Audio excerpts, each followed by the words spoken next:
On termine en beauté cette journée avec beaucoup d'informations importantes. On va démystifier les systèmes ERP et on le fait, bien sûr. Je veux un tonnerre d'applaudissements. Je veux de l'énergie. Alors, on va regarder ça avec Sylvain Lafont de Vokesso. Merci. Merci d'être là à cette heure-là aussi. Avez-vous été payé? J'ai l'habitude de commencer mes conférences en disant que ça prend des super pouvoirs pour éviter d'endormir les gens quand tu parles d'ERP pendant 45 minutes. Je n'ai pas de super pouvoir, mais j'ai trouvé une solution. Donnez-moi 2 petits instants. Voilà. Alors, Super Sly, lui est capable de donner des conférences sans avoir de crise cardiaque. Petite anecdote en passant, c'est du marketing. Hein? J'aimerais que vous vous souveniez de Super Sly, puis encore mieux de Vokesso. Alors, petite anecdote, j'ai donné une conférence à l'UQAM l'année passée, puis sur les photos prises par le professeur, on voyait le nombril de Super Sly. Donc, cette année, j'ai un upgrade, le nouveau est amélioré. Je suis en bleu, en espérant que vous ne voyez pas cette horreur présentement. OK. On va arrêter de joker puis on va commencer. Je vous parle un petit peu de moi. J'ai commencé dans l'industrie ERP dans le milieu des années 90. J'ai été consultant pendant plusieurs années, travaillé aux États-Unis aussi. J'ai maîtrisé, connu profondément 2 solutions, Business Central de Microsoft, mais auparavant, Ross ERP, qui est une solution américaine que j'allais implanter là-bas dans les années 2000. J'ai fait à peu près toutes les tâches qu'on peut faire sur des ERP. J'ai été administrateur base de données, chef de projet, programmeur, analyste sur tous les modules. En 2013, on est devenu partenaire Microsoft. Mon rôle, graduellement, a changé. Aujourd'hui, je fais beaucoup de pré-vente, démonstration, proposition, contrat, développement des affaires. C'est pour ça que je suis ici aujourd'hui. Et j'enseigne aussi, j'ai développé un cours de leadership que j'ai offert en premier lieu à mes employés, tout le monde qui travaille chez nous. Je suis ouvert à le faire en clientèle si jamais ça vous intéresse. Alors aujourd'hui, c'est un crash course, si on veut, sur les ERP. Après tout ce temps-là, je me rends compte que ce n'est pas tout le monde qui est au courant de ce que ça fait un PGI, qu'est-ce que c'est, à quoi ça sert. Il y a encore beaucoup d'entreprises manufacturières aussi qui sont à l'âge de pierre au niveau technologique, qui ont beaucoup de travail à faire pour s'amener en 2025. Donc, au début, je vais définir les ERP, qu'est-ce que c'est. On va parler un petit peu de comment on sélectionne un logiciel ERP. On ne va pas en profondeur aujourd'hui, mais ça nous donne une petite idée. On va regarder quelques pièges aussi potentiellement au niveau de l'implantation, des éléments à porter à garder à notre attention quand on implante. Je vais parler un petit peu d'intelligence d'affaires, de BI, comment ça s'intègre dans cette approche-là d'avoir un PGI chez nous. L'Internet des objets, j'en parle un petit peu aussi. Puis on va se garder une petite section sur l'intelligence artificielle, qui est un sujet de l'heure. Je pense qu'il y a eu une tonne de présentations aujourd'hui. Même Pierre-Olivier Zappa en parlait beaucoup tantôt de l'intelligence artificielle. Puis on va finir avec ce que j'appelle la vie dans les tranchées. C'est que j'ai des situations réelles en entreprise, pas seulement des entreprises manufacturières, mais principalement. Et puis, je vous montre des architectures applicatives, comment on a implanté chez ces gens-là où on est en train de le faire. Question d'avoir de quoi dans la vraie vie. Après ça, je vais être ouvert à répondre à toutes les questions que vous avez autant que possible. C'est bon? Allons-y. Alors, de COSSE. Donc, un PGI, en anglais, c'est un ERP, Enterprise Resource Planning. C'est une entreprise ou un logiciel, qui prend en charge un maximum de fonctions de l'organisation. Ça peut varier d'une solution à l'autre, mais en général, on essaye de couvrir la business au complet autant que possible. C'est un système intégré et on veut soutenir les opérations d'une entreprise. Ils sont typiquement catégorisés en 3 strates, des tiers qu'on appelle en anglais. Donc, la première strate, les solutions de niveau entreprise comme SAP, on entend parler souvent d'SAP, Finance and Operations, autrefois AX chez Microsoft, des solutions d'Oracle aussi. D'ailleurs, SACLIC ont implanté SAP. S4 ou ANA, S4 c'est cloud, ANA c'est on-prem, je pense, mais je tiens de source sûre que parmi les défis qu'il y a eu là-bas, premièrement, ce sont des logiciels complexes, dispendieux, généralement difficiles à configurer parce qu'il y a de la profondeur fonctionnelle. Mais en plus, à la SAC, il y a au-dessus de, si ma mémoire est bonne, de 170 processus d'affaires à mapper dans une solution comme SAP, qui est un ERP conventionnel, dans le fond. Alors, il y a sûrement plusieurs de ces processus-là qui sont très particuliers à la SAC, qui ne devaient pas être faciles à configurer, que ça a peut-être demandé des personnalisations. Alors, ça, c'est parmi les facteurs, je soupçonne, qui ont contribué à cette explosion des coûts là-bas.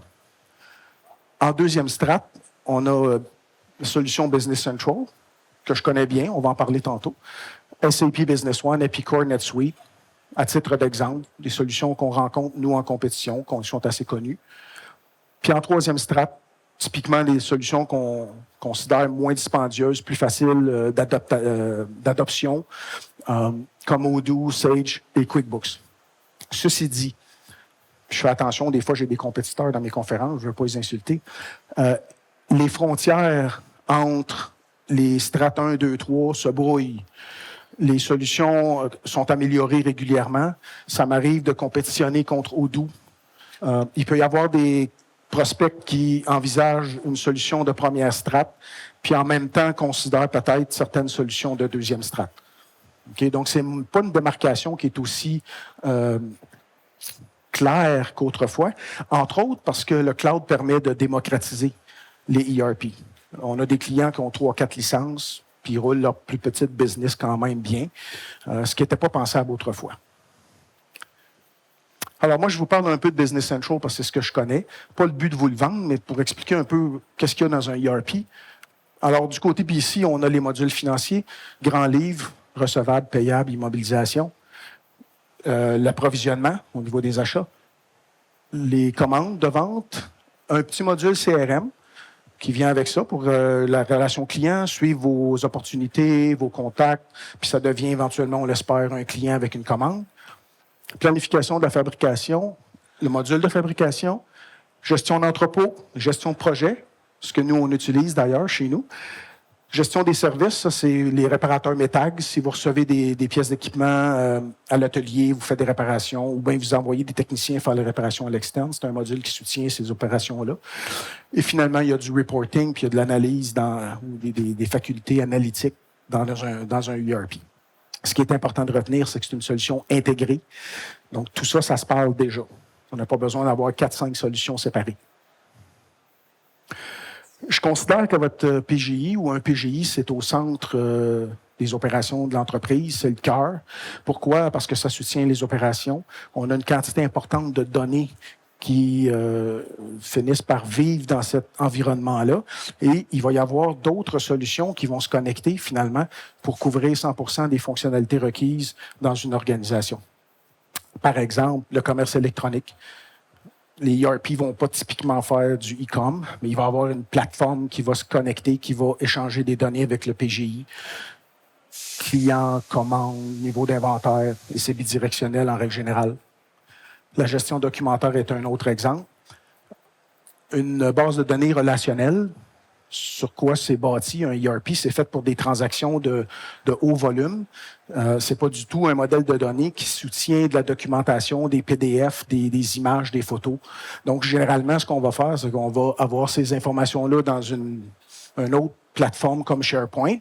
Et puis, on va avoir des liens dans le ERP qui nous permettent d'accéder à l'information, mais on ne veut pas mettre ça dans notre ERP parce qu'on va ralentir la performance, parce qu'on va alourdir notre base de données sans bénéfice évident.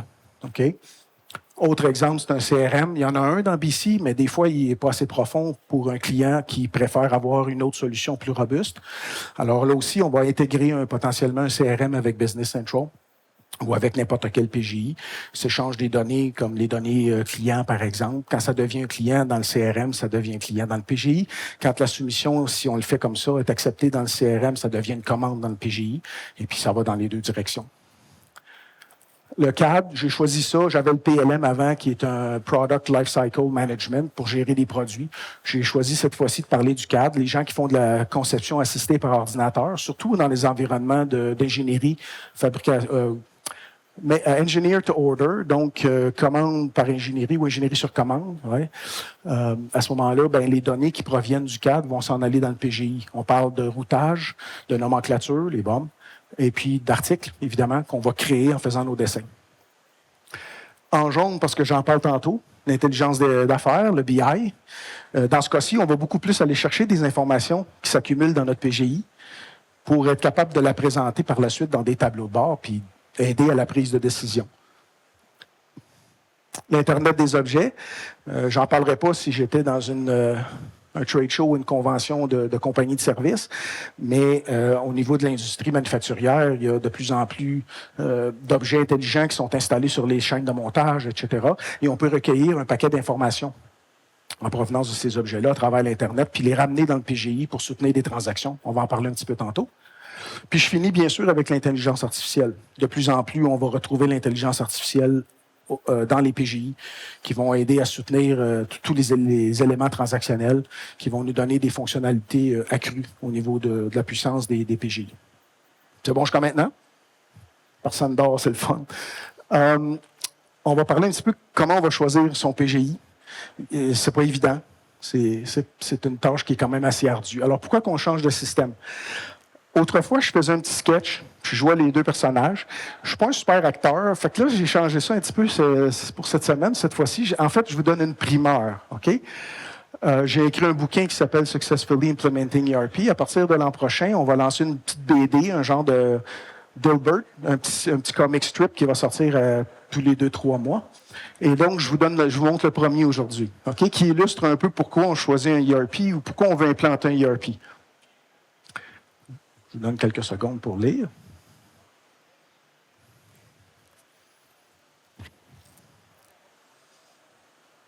Et le punch.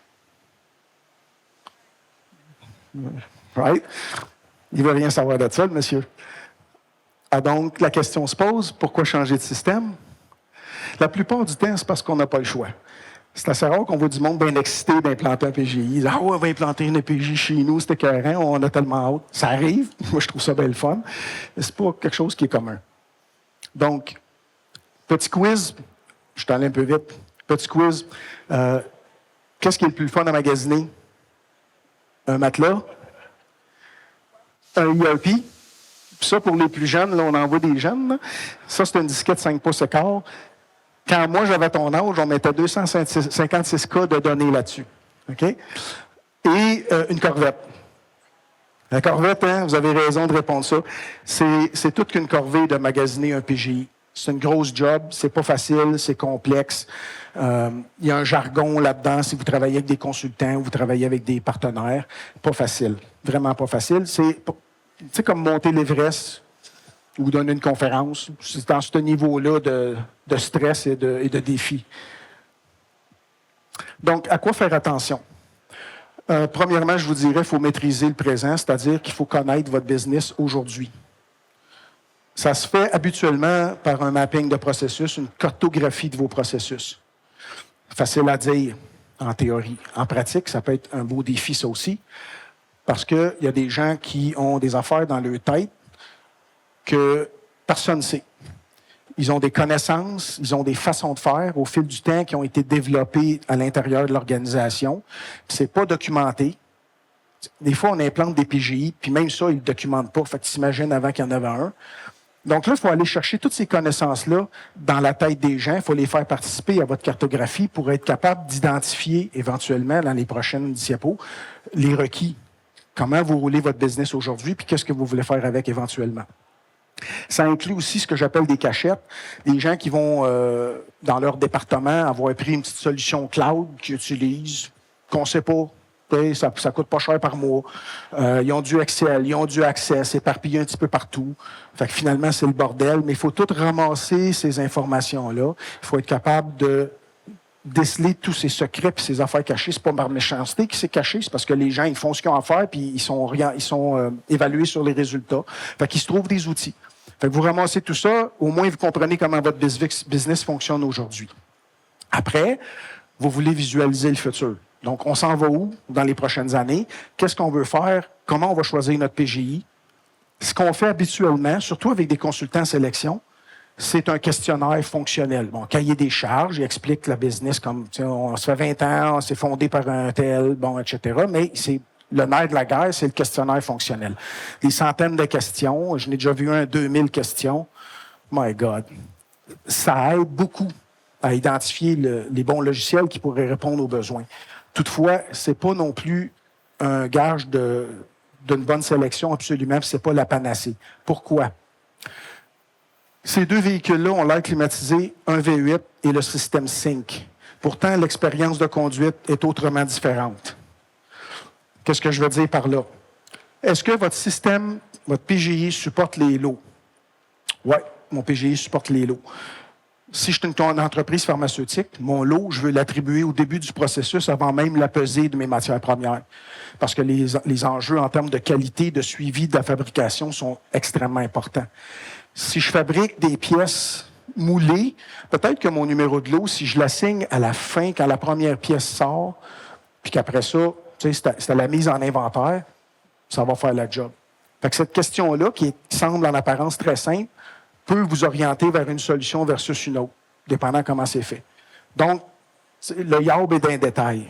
C'est pour ça, souvent, qu'on fait des démos. Parce que le questionnaire, on va bien scorer, puis la plupart des compétiteurs vont généralement assez bien scorer. Pour ceux qui sont sélectionnés, peut-être les 3. Mais quand tu arrives en démo, là, tu vas être capable d'avoir une meilleure vision de ce que la solution peut faire. Okay? Donc, les requis, c'est hyper important en sélection. Qu'est-ce que vous voulez faire avec votre PGI? Ça va vous aider à choisir éventuellement le bon PGI.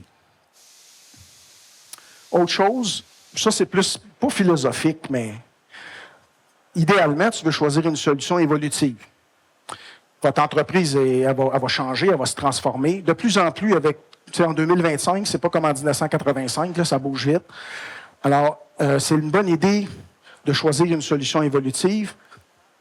J'ai déjà rencontré des gens qui disaient on choisit un ERP pour 5 ans. J'ai tendance à leur dire choisis-les donc pour 10-20 ans. Tu ne veux pas recommencer ça dans 5 ans, là, c'est pas facile. Là. Alors ça, c'est de garder ça en tête. Évidemment, le balancier, c'est les finances. C'est quoi votre budget? C'est comment ça va coûter? C'est quoi le retour sur investissement? C'est quoi le CTO, là, le vrai coût de possession? Puis, idéalement, vous trouvez un équilibre là-dedans. Parce que tout le monde installerait SAP HANA ou FNO, puis dirait hey, dans 30 ans, je vais être solide. T'sais. Donc, c'est ça qui est difficile, de trouver une solution qui va répondre aux besoins, qui va fitter dans le budget. Mais les entreprises manufacturières, vous avez des subventions. Ça, c'est un gros plus. Maintenant, une fois que vous avez choisi votre PGI, ben, vous devez l'implanter. Ça aussi, c'est un PEP. Alors, qu'est-ce qui est vraiment important en considérant l'implantation? Tout. Ça a l'air bizarre à dire. Quand j'écrivais mon bouquin, j'avais tendance au début des chapitres, ça c'est important, là, je soulignais l'importance du sujet que je présentais. Puis au prochain chapitre, ça c'est encore important. Finalement, le livre au complet est important. Mais c'est pas fou. Je veux dire, il y a tellement de variables, il y a tellement d'éléments à considérer. C'est vraiment difficile d'implanter. Et d'ailleurs, selon Gartner, plus de la moitié des projets échouent ou ne rencontrent pas leurs objectifs. Bon, échoue, je ne suis pas sûr, honnêtement. Ce n'est pas mon expérience de consultant. La plupart des projets que j'ai faits, on les a livrés. Puis quand on ne les livrait pas, c'est parce que, je sais pas, la compagnie est achetée puis ils arrêtaient l'implantation, des affaires comme ça. Mais qui ne rencontrent pas les objectifs, ça, j'ai bien moins de misère à le croire. Parce que bien souvent, il n'y a même pas d'objectif qui est défini au début. Si on implante, on est content. OK, good. Donc, il n'y a pas de mesure avant et après pour dire, ben j'avais un niveau de stock, puis après mon implantation, mettons, 1 an après, j'ai baissé mon niveau de stock. Tu sais, les gens n'ont pas toujours cette facilité-là de mesurer avant et après. Alors, ça se peut que oui, les projets ERP, c'est difficile à implanter, puis des fois, on passe à côté de la cible. D'ailleurs, au Québec, souvent, on voit ça comme une dépense, alors que moi, je pense que c'est plutôt un investissement dans l'organisation. Hein. Mais ça, on va en reparler. Alors, à quoi doit-on faire attention? C'est un survol, encore une fois, mais ça prend du leadership. C'est pas un projet informatique. Implanter un PGI, c'est un projet d'entreprise. Ça prend quelqu'un aussi level qui est impliqué. Le propriétaire de l'entreprise, le VP Finance, mais ça prend quelqu'un qui a du pouvoir décisionnel et qui est capable d'intervenir quand il faut. Pourquoi? On change les processus d'affaires, puis il y a 2 directeurs de département qui ne s'entendent pas. Il y a quelqu'un qui va devoir trancher à un moment donné. T'sais, oui, ça va être plus d'ouvrage pour toi, John, mais ça va tomber dans ta cour. Oui, mais donne-moi les ressources. C'est bon. Je suis capable de le faire, je peux prendre cette décision-là. Ou est-ce qu'on fait une modification dans le système, une adaptation? Ça coûte combien? C'est quoi l'impact sur l'échéancier? Qui va décider? Le comité de gestion, mais dans le comité de gestion, tu as du leadership. Donc ça, c'est vraiment, vraiment critique. Si vous voulez mettre en danger votre implantation, demandez à quelqu'un de s'en occuper qui n'a pas d'autorité. Une bonne façon que ça plante. Ou si vous travaillez à sa clique, personne n'a d'autorité parce que personne ne veut se responsabiliser. C'est une autre façon de le dire. La planification, très important. bien évident. Pourquoi j'en parle? Sly, voyons donc, tu me niaises. Oui, bien, ça prend un plan de projet pour gérer le budget, pour gérer l'échéancier, pour s'assurer que les activités sont réalisées, pour faire les suivis. C'est basique. Je demanderais aux gens, tu implantes un système, tu bâtis une maison, ça te prend un plan? Ben oui. La réalité, c'est que les gens sous-estiment l'effort requis. Anecdote, directrice financière en implantation, elle me dit, ça va être moi le chef de projet. OK, cool. Qualifié, la madame, pas de problème. Sauf que la gestion de projet, elle ne se faisait pas en fin de mois, puis elle ne se faisait pas dans le milieu du mois à cause des DAS qui avançaient à petits pas. OK? Donc, ça prend pas nécessairement quelqu'un à temps plein, ça dépend de l'envergure du projet, mais tu vas avoir quelqu'un qui est capable d'y mettre le temps nécessaire puis de faire avancer les choses. Ça fait du sens? Ouais. Ensuite, le périmètre. Ça, oui. Ça, qu'est-ce qu'on implante? Au début du projet, souvent, on va avoir une idée de ce qu'on veut implanter. Voici les modules. Puis après ça, tu commences à travailler, tu travailles avec tes super utilisateurs puis tes usagers. Puis là, tant qu'à être là, on va faire ce module-là aussi. Puis tant qu'à être là, on va modifier le système. On va se donner cette fonctionnalité-là. Ça, c'est ce qu'on appelle du scope creep en anglais.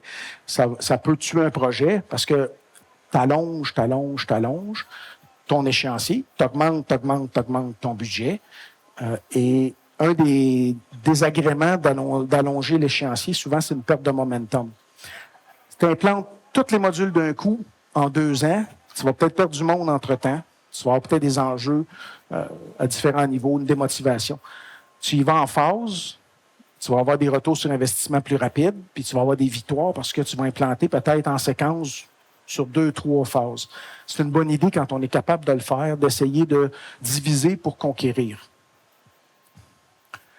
Lié au périmètre, on a les adaptations, les personnalisations.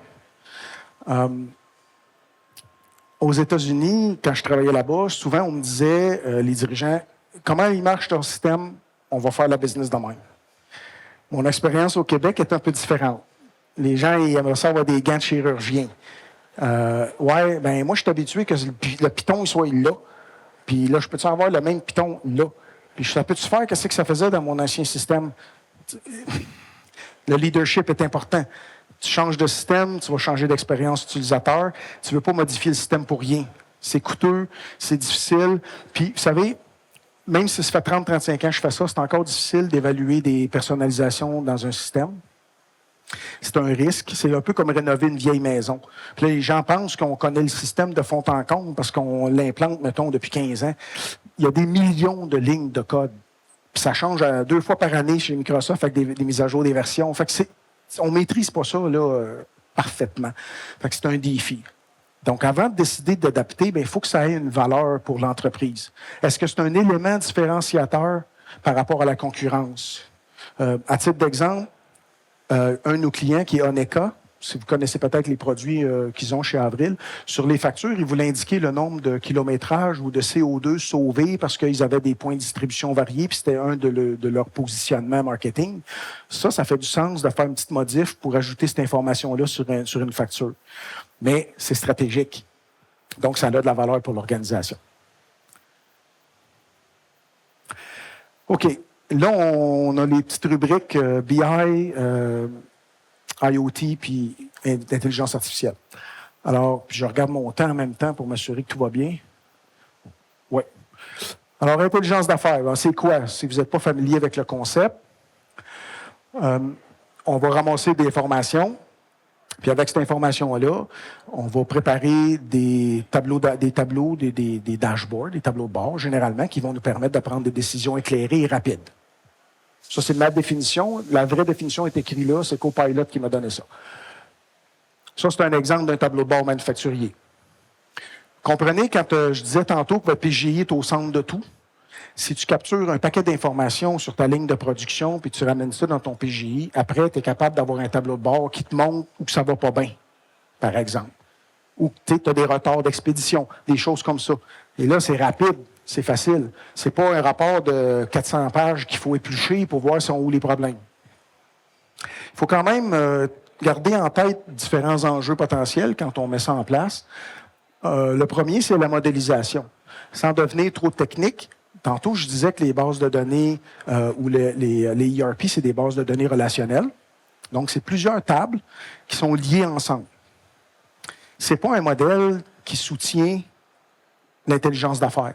Parce que l'intelligence d'affaires, si tu veux accéder à une information, tu ne veux pas passer par une table puis aller en checker 5 autres pour arriver à ta destination. Tu veux avoir ton information rapidement disponible. Et donc, on va, ce qu'on appelle en langage technique, dénormaliser, puis on va avoir des données qui sont aplaties. Mais ça, tu ne fais pas ça dans ton ERP, parce qu'il n'est pas conçu pour ça. Lui, il est conçu pour gérer des données à haut volume. Il n'est pas conçu pour présenter les informations autrement. Donc, souvent, si vous avez un petit rapport Power BI, exemple, dans votre PGI, c'est correct. Mais si vous voulez avoir une stratégie beaucoup plus large de gestion d'intelligence d'affaires, on va faire un entrepôt de données. Donc, les données vont sortir du PGI pour être amenées dans une autre base de données qui est conçue différemment pour permettre les filtres, les recherches rapides, la segmentation. Puis en plus, vous allez potentiellement chercher des données ailleurs. Tu peux entrecouper ton information avec des données sur, par exemple, le taux d'inflation. Je l'ai. Donc, vous allez chercher cette information-là à l'externe, peut-être chez Statistique Québec, Statistique Canada, puis vous ramenez ça dans votre tableau de bord. L'autre élément, c'est au niveau de la visualisation. On veut des tableaux de bord faciles d'utilisation. Donc, ça implique de former les gens qui vont les utiliser. On veut être capable de que ce soit pas trop rempli, trop difficile à lire. Puis tu veux gérer des exceptions, en fait. Tu veux pas voir ce qui va bien, tu veux essayer de voir ce qui va pas bien. Fait que souvent, c'est un indicateur. Puis quand tu es dans le rouge, qu'est-ce qui se passe? Là, je vais aller forer, je vais aller voir un peu plus de détails sur mon information. Ah oui, on a 6 commandes en retard. Puis là, tu peux agir. Les derniers points, il y en a plus, mais j'y vais à haut niveau quand même. La pertinence. On peut être tenté d'ajouter plein d'informations dans un tableau de bord. Focuser sur quelques indicateurs de performance pertinents qui ont vraiment une valeur pour le directeur, par exemple, dans son département qui regarde ça. Trop se comme passé dans ce cas-ci. Okay? Donc, ça, c'est un des exercices qui sont très importants à faire quand vous définissez vos indicateurs de performance. Quels résultats je cherche à obtenir? Quels sont les objectifs que je vise? C'est bon? Un petit mot, une petite section sur l'Internet des objets. Bon, encore une fois, de casser, c'est quoi ça? L'Internet des objets, c'est des objets physiques qui sont connectés sur l'Internet puis qui sont capables de nous communiquer de l'information ou d'en recevoir. Frigidaire qui dit qu'il n'y a plus de lait, des affaires comme ça. À titre d'exemple, il y a de la domotique. Et pour souligner l'aspect domotique, je vous mets une photo d'un produit que j'ai acheté cet été pour mettre en dessous de mon cylindre de propane sur le VR, puis savoir comment il me reste dans ma tank. Puis ça, j'ai ça sur mon cellulaire. Fait que je vais voir sur mon cell, puis il me dit, tu as 30 de ta tank, tu as 20 de ta tank. Fait que tu n'es pas obligé de courir un peu partout pour aller remplir ta... Tu arrives pour remplir ta tank de propane, le gars, il la met sur la balance, il dit, t'en as encore de la moitié. Donc ça, c'est de la domotique. Si vous gérez votre thermostat à partir de votre téléphone, c'est de la domotique aussi. En industrie, beaucoup d'applications potentielles. Capturer de l'information sur la chaîne de montage. Les machineries peuvent nous fournir un paquet de données. Ça peut être extrêmement important, puis ça peut amener beaucoup de valeur à votre PGI, parce que vous êtes capable d'automatiser des transactions. D'ailleurs, j'ai un petit exemple. Mettons sur une chaîne de montage. On va parler d'intelligence artificielle avec ça en plus tantôt. Là. Je pourrais faire un décompte des intrants, dépendant comment mon processus de fabrication est conçu.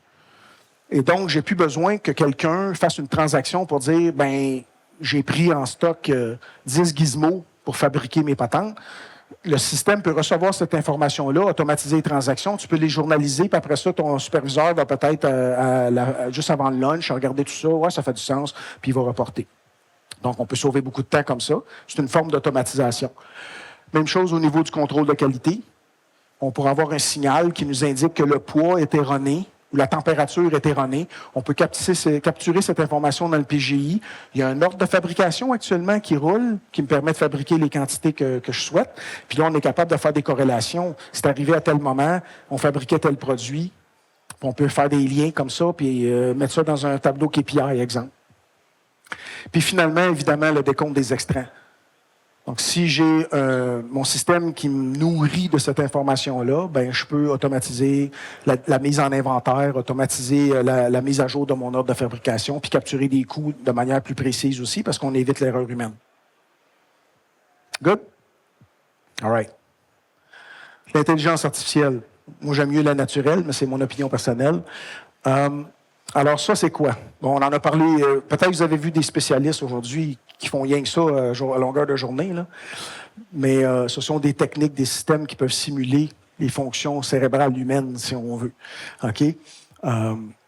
Qui vont nous aider à prendre des décisions, qui vont travailler sur la perception. On parle de vidéo, entre autres. Alors, qu'est-ce qu'on fait avec ça? Bon, il y en a 4 types. C'est drôle parce que tantôt, j'assistais à la présentation de Pierre-Olivier Zappa, puis lui, il a manqué 3 types. J'étais comme, oh non, il vient de scraper ma présentation. Alors, les types d'IA que moi j'ai soulevés dans mes recherches, l'IA symbolique. Donc, c'est basé sur des règles logiques puis des systèmes experts. Je vous donne un exemple dans le manufacturier, qu'est-ce qu'on peut faire avec ça tantôt. L'apprentissage automatique, le machine learning, ça, c'est des machines qui apprennent avec des données. OK? Puis tu n'as pas besoin de leur programmer la tâche. Tu sais, ils vont finir par la figurer eux-mêmes, ces systèmes-là. Excusez. L'apprentissage profond, ça, c'est le deep learning. Fait qu'on essaie de représenter le cerveau humain, finalement, avec des réseaux de neurones pour essayer de traiter des données complexes.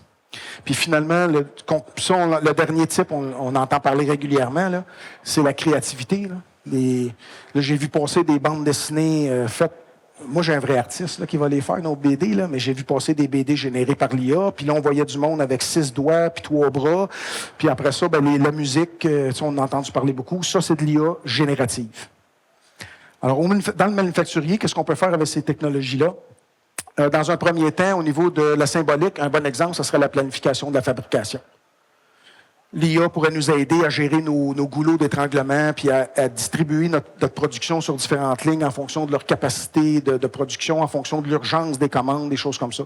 Il y a des algorithmes qui font ça. Le Master Production Schedule, dans un ERP, c'est ce que ça fait. Mais maintenant, tu rajoutes l'IA par-dessus, fait que tu as une couche d'intelligence additionnelle. Au niveau de l'apprentissage automatique, un exemple très probant, c'est la maintenance prédictive. Fait qu'autrefois, c'était de la maintenance préventive.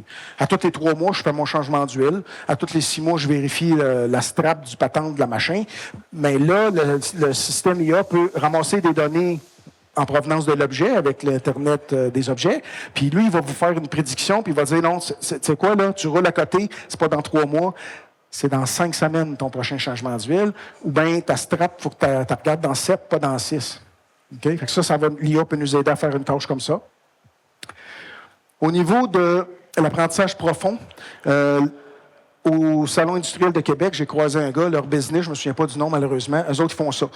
Avec des caméras, ils vont entraîner un agent d'intelligence artificielle pour reconnaître les défauts de fabrication dans un produit quelconque. Fait que là, ça roule, ça passe sur le convoyeur. Lui, il n'est pas bon. Tu as un signal. Puis il va être capable évidemment, tu as des stats après, tu sais, on a 2 % de problèmes, des choses comme ça. Ça, c'est l'apprentissage profond. Et puis finalement, l'IA générative. Bon, en manufacturing, l'exemple que j'ai trouvé, c'est que tu peux utiliser ça pour faire de la conception assistée. Fait que dans l'aéronautique, tu vas être capable avec des modèles d'intelligence artificielle, peut-être trouver la meilleure configuration, la meilleure combinaison de matériaux et de design pour alléger ton avion, rendre tes ailes un petit peu plus souples, des choses comme ça. C'est bon? Bon, je vous parle un petit peu de Business Central parce que c'est ce que je connais.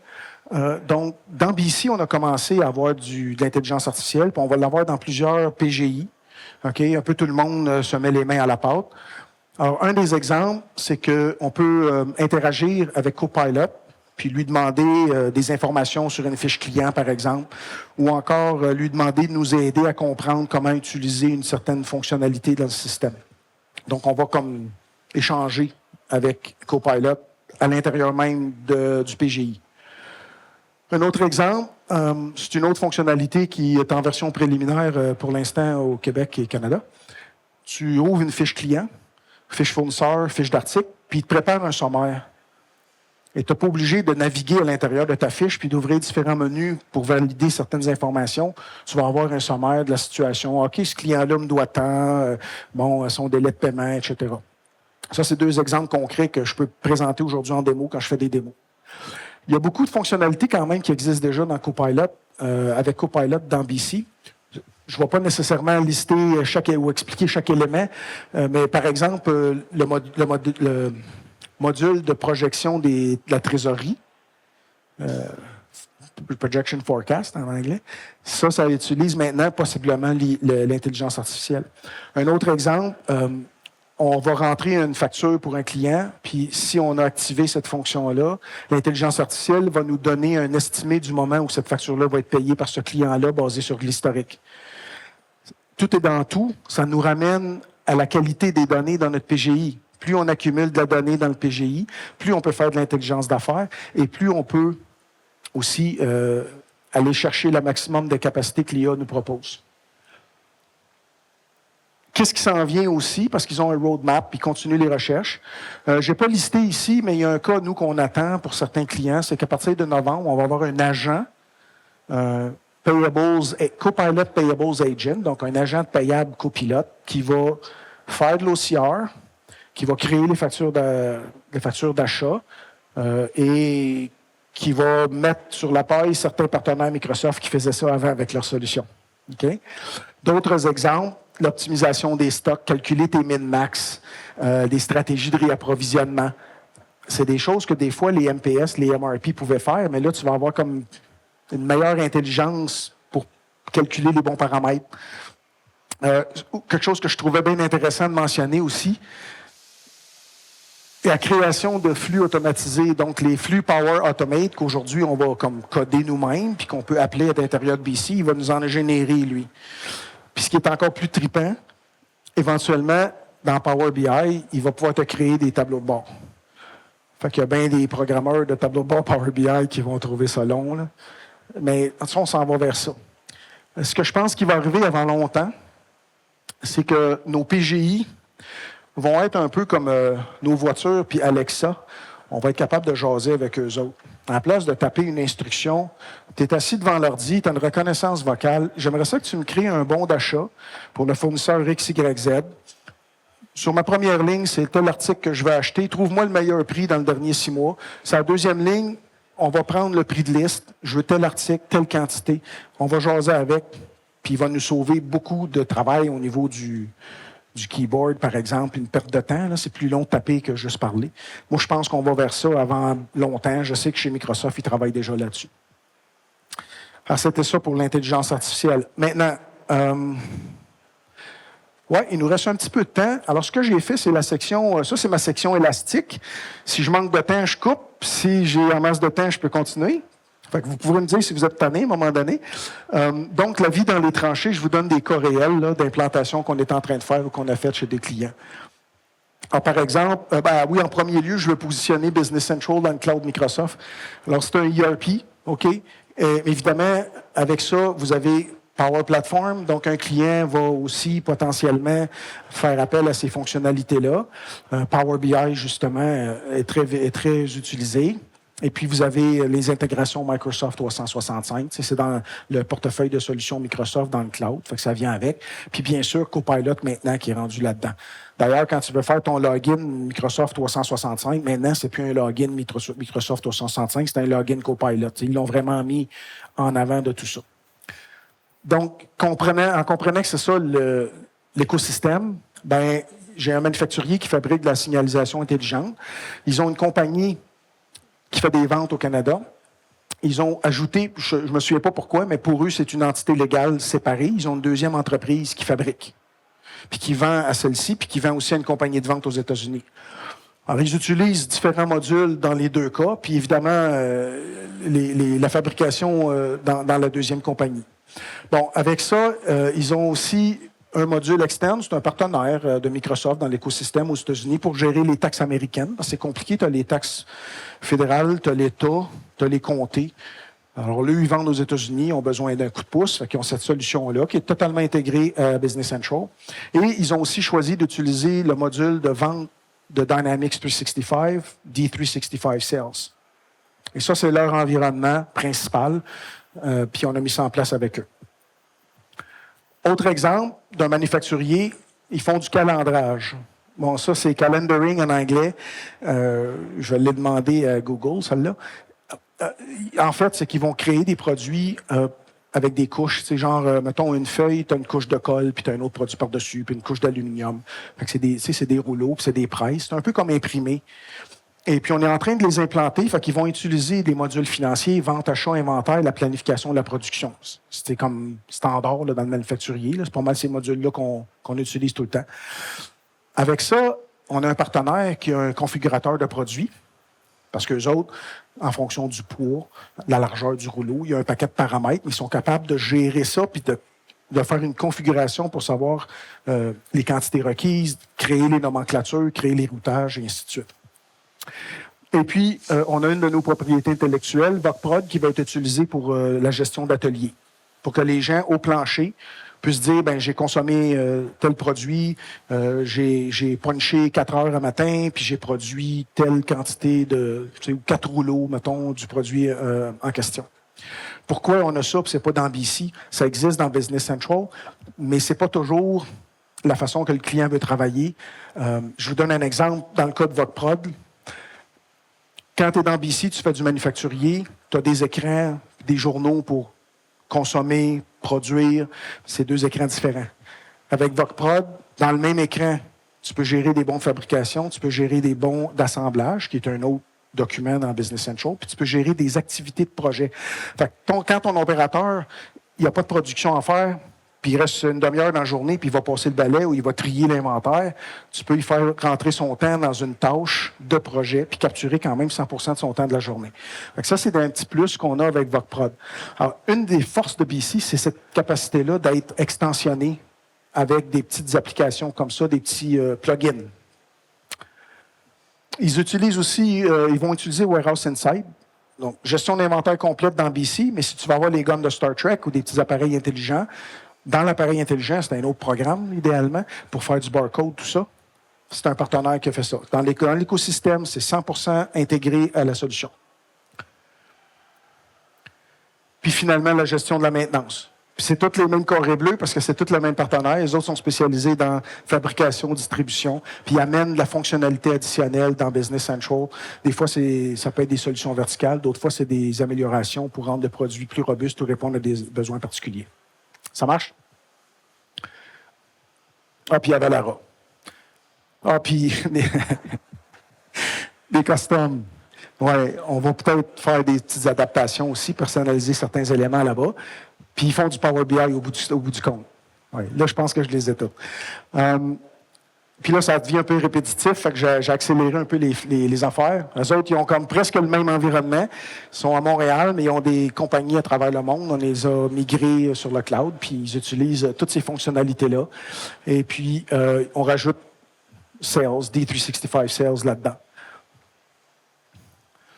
Et puis, une plateforme e-commerce. Il n'y a pas d'e-commerce dans BC, comme dans le petit dessin au début. Alors, ça peut être des partenaires Microsoft qui offrent des plateformes e-commerce, mais ça peut être quelqu'un qui dit, moi, je veux utiliser Magento. Peux-tu t'arranger que les systèmes se parlent? Oui, on va le faire. Non, ça ne marche pas, ce compte-là. Ouais, je vais en faire peut-être un dernier, parce que là, il y en a qui ferment les yeux, là. Manufacturier qui fait du recyclage. En fait, ça, c'est une entreprise à but non lucratif qu'on est en train d'implanter.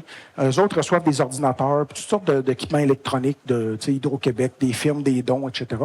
Ils vont recycler tout ça, les désassembler, soit mettre des pièces en inventaire ou soit recréer des nouveaux laptops. Puis ils offrent ça à les écoles, ils offrent ça à des compagnies, des familles dans le besoin, ainsi de suite. Alors, ce qui est intéressant, c'est pas mal tous les modules. Ça ressemble à une compagnie manufacturière. La clé, dans leur cas, c'est que ils ont des bombes inversées. Il va falloir désassembler des machines. Donc ça, c'est quelque chose qu'on ajoute, nous autres, avec une petite custom. Puis, on a un outil CNX, qui est un engin d'API qui nous permet de connecter à n'importe quoi, là, comme je disais tantôt. Et donc, là-bas, on est sûr qu'on va le déployer parce qu'ils ont d'autres applications avec lesquelles on va devoir parler. Puis là, je pense que je vais arrêter les exemples. Je vais faire end là. Et je vais répondre à vos questions, s'il y en a. Pas tout le monde en même temps, par exemple. Si vous voulez venir nous voir, on est là demain. On est là jusqu'à 7 heures ce soir. Je fais de la pub pour mon livre. Ben oui. Ben, écoutez, ce bouquin-là, ça a été écrit pour aider les gens qui implantent pour la première fois. propriétaire d'entreprise, exécutif, tout ça. C'est pas trop long à lire, c'est des petits chapitres, mais ça explique beaucoup plus que ce que je vous ai présenté aujourd'hui. Merci beaucoup. Merci de votre attention.